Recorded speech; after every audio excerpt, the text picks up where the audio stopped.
లబ్ధిదారులు ఇందిరమ్మ ఇల్లు అంటే సీనన్న గృహ నిర్మాణ శాఖ మంత్రి, రెవెన్యూ, గృహ నిర్మాణ, సమాచార శాఖ మంత్రి, 3 శాఖలు ఉన్నాయి సీనన్న గారికి. ఇందిరమ్మ ఇల్లు లబ్ధిదారులకి ఇళ్ళ దగ్గరికి వెళ్ళి కేక్ కట్ చేయమని ఒక చెప్పడం జరిగింది.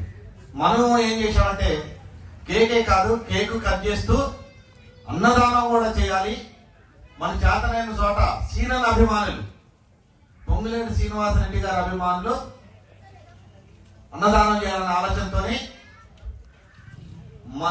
సీనన్న టీం ఇక్కడ కొంతమంది ఒక 9 చోట్ల అన్నదానం చేయటం జరుగుతుంది.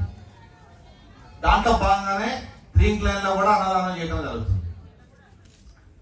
ముఖ్యంగా నేను దాదాపు ఒక 35 సంవత్సరాలు రాజకీయాలు కాబట్టి ఫస్ట్ సిపిఐ పార్టీలో పనిచేశాను. తర్వాత తెలంగాణ మీద అనుమానంతో టీఆర్ఎస్ లోకి వెళ్ళడం జరిగింది. తర్వాత టీఆర్ఎస్ లోకి వెళ్ళిన దగ్గర నుంచి సీనన్నతోనే నా ప్రయాణం. నేను చాలా మంది లీడర్లను చూసిన, చాలా మంది మినిస్టర్ల దగ్గర కూడా నేను పరిచయానుంది.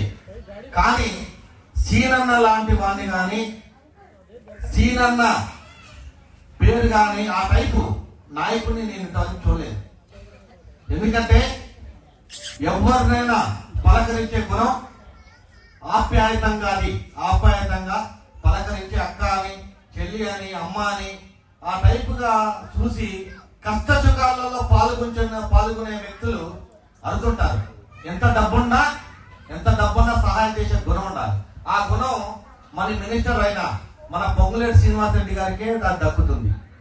ఎందుకంటే ఇవాళ మీకు గర్వంగా చెప్తున్నాం, మేము బతికున్నంత కాలం, నా ఊపిరి ఉన్నంత కాలం, నేను ఒక మీటింగ్ చెప్పిన ఈ మధ్యకాలంలో, ఏది గంగాధర్ జాయినింగ్ అప్పుడు పాలంచలో పెద్ద మీటింగ్ జరిగింది.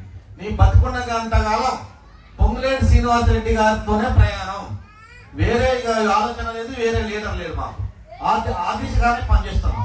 కాబట్టి మీరందరూ ఈ కార్యక్రమాన్ని ఇంత అద్భుతంగా చేసినందుకు కృతజ్ఞత తెలియజేస్తూ, అభినందనలు తెలియజేస్తూ, ఈ కార్యక్రమం మంచిగా కొనసాగాలని కోరుకుంటూ అందరూ రాబోయే కాలంలో గాంధీ గారికి, ఆయన వృత్త బృందానికి సహాయ సహకారం అందిస్తూ ఉండాలని కోరుకుంటూ, ఈ అవకాశం ఇచ్చిన మరిన్ని కార్యక్రమాలు చేయాలని, గాంధీ గారికి చూస్తున్న గాంధీ చాలా సౌమ్యుడు, ఏం చెప్పినా కాదంటూ. నేను దాదాపు ఒక 2 years నుంచి చూస్తానని, నాకు ఏది చెప్పినా లేదన్నా అనేది లేదు, లేకపోయినా ఎక్కడన్నా ఏదైనా చేసి ఆ పని చేసి పెట్టాను. కాబట్టి అట్లాంటి వ్యక్తులు రాజకీయాల్లో రావటం మనకి అందరికీ ఉపయోగం. ఎందుకంటే అంత సర్వీస్ నేచర్, మీకు ఏ కష్టం ఉన్నా, ఏ సుఖం ఉన్నా మీ దగ్గరకు వస్తారు, మీతో మాట్లాడతారు. నేను చూశాను మొన్న ఈ ఆధార్ కార్డు కానీ, మన ఈ రేషన్ కార్డు దగ్గర కానీ, పింఛన్ దగ్గర కానీ ఆయన తిరిగి అప్లికేషన్ పట్టుకుని రాజకీయం జరిగింది. కాబట్టి అట్లాంటి వాడికి మీరు అందరూ అండగా ఉండాలని కోరుకుంటూ, ఈ అవకాశం ఇచ్చిన మీ అందరికి కృతజ్ఞతలు తెలియజేస్తూ సెలవు తీసుకున్నా. జై శ్రీనన్న, శ్రీనన్న నాయకత్వం.